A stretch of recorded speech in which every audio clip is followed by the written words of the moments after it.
स्वागत है आप सभी का हमारे YouTube चैनल में। आज हम इस वीडियो में बात करने वाले हैं क्लास 12 के फ्लेमिंगो बुक के बारे में, जिसमें कि पहला लेसन है द लास्ट लेसन और ये हमारा पहला पार्ट है।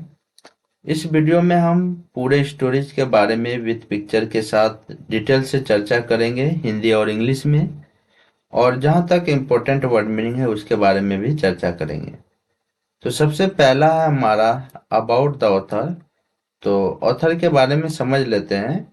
तो Alphons डोडेट 1840-1897 was a French novelist and short stories writer. It means इस कहानी के लेखक का नाम है अल्फोंस डोडेट।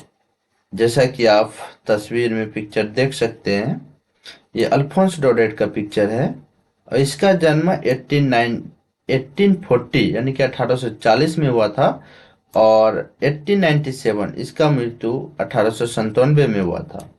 ये एक फ्रेंच नॉवलिस्ट राइटर थे और शॉर्ट स्टोरीज राइटर, यानी कि ये छोटे छोटे कहानियां लिखते थे। The last lesson is set in the days of the Franco Persian war 1870 और 1871। कि ये जो कहानी है द लास्ट लेसन, तो ये उन दिनों का कहानी है जब फ्रैंको और पर्शियन के बीच युद्ध हो रहा था और ये युद्ध 1870 और 1871 के बीच हो रहे थे, in which France was defeated by Persia led by Bismarck, जिसमें कि बिस्मार्क के नेतृत्व में पर्सिया के द्वारा फ्रांस को हरा दिए गए थे। Persia then consisted of what now are the nation of Germany, और अभी के समय में जो पर्सिया जगह है वो जर्मनी राष्ट्र के अंतर्गत है। Poland and parts of Australia, जो कि पोलैंड और पार्ट्स ऑफ ऑस्ट्रेलिया के भी हिस्सा है। In this stories the French district of Alsace and Lorraine have passed into Persian hands. तो इस कहानी में ये बताए गए हैं कि जब युद्ध हुआ था तो पर्सिया के हाथों से French district of Alsace and Lorraine, यानी कि ऑल्से एंड लॉरिन जो है एक जिले का नाम है, और तो ये जिला जो है उनके हाथों से छीना गए थे। Read the stories to find out what effect this had on life at school. तो इस कहानी को पढ़े और पता करें कि इस युद्ध के बाद स्कूल के जीवन पर क्या प्रभाव पड़ता है। तो इस अबाउट द ऑथर जो यहाँ से यहाँ तक जो हम समझे, तो इसमें से दो इम्पोर्टेंट वर्ड मीनिंग है। पहला है कि लेड बाय बिस्मार्क, जिसका मतलब होता है कि बिस्मार्क के नेतृत्व में, और नेक्स्ट जो हमारा वर्ड मीनिंग है वो है कंसिस्टेड ऑफ, जिसका मतलब होता है शामिल होना। तो ये था हमारा अबाउट द ऑथर के बारे में। अब हम नेक्स्ट स्टोरीज को स्टार्टिंग करते हैं, जो कि हमारा मुख्य स्टोरीज है।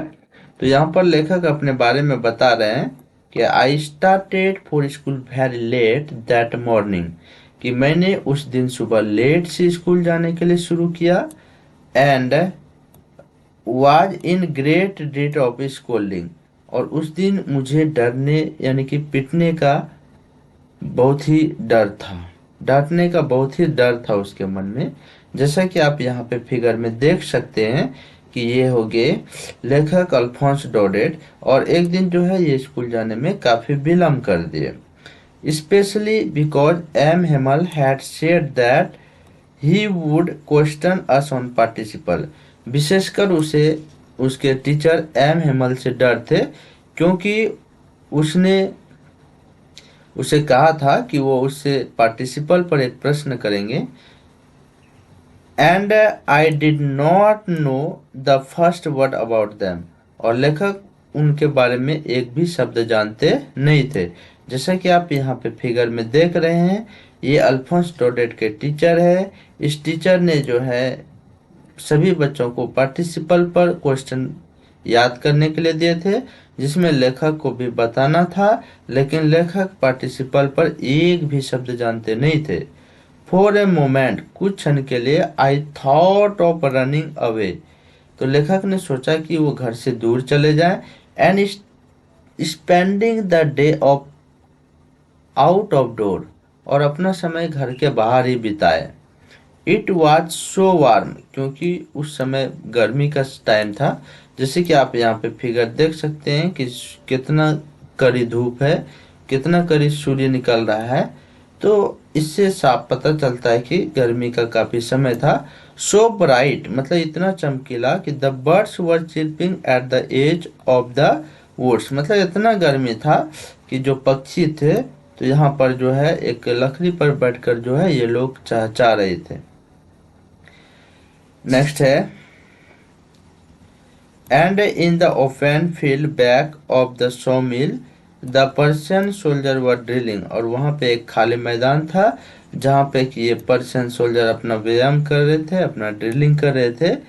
It was all much more tempting than the rule of participle. तो जब लेखक ने ऐसा दृश्य देखा तो लेखक ने सोचा कि ये पार्टिसिपल के रूल की तुलना में काफी ज्यादा प्रयासरत है।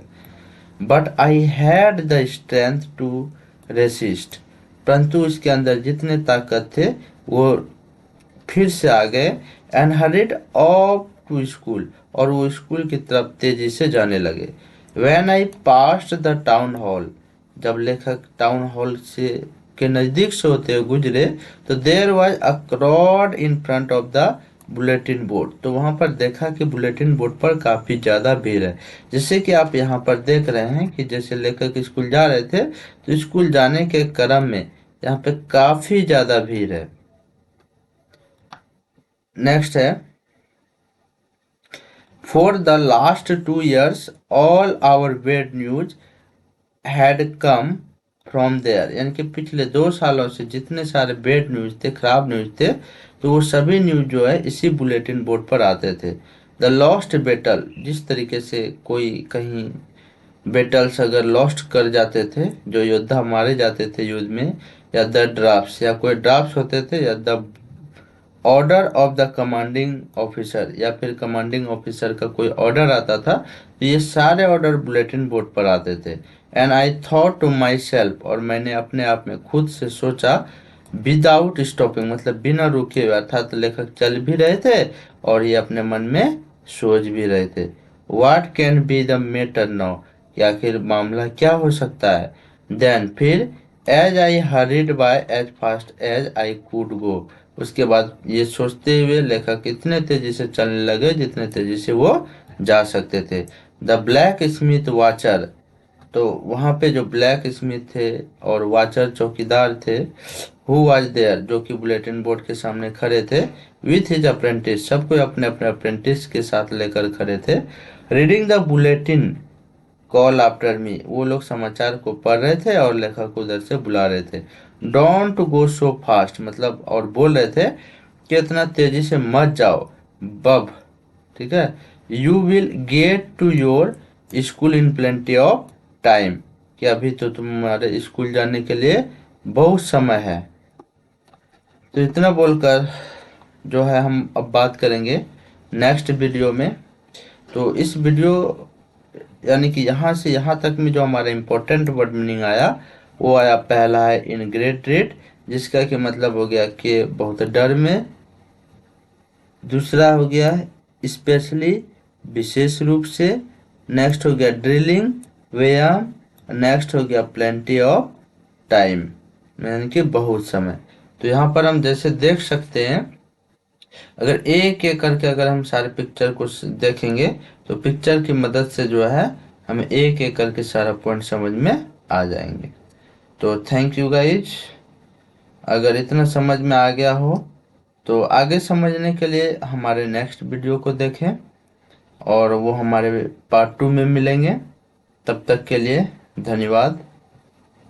अगर ये वीडियो पसंद आई हो तो प्लीज़ लाइक और सब्सक्राइब कर दीजिएगा। Thank you.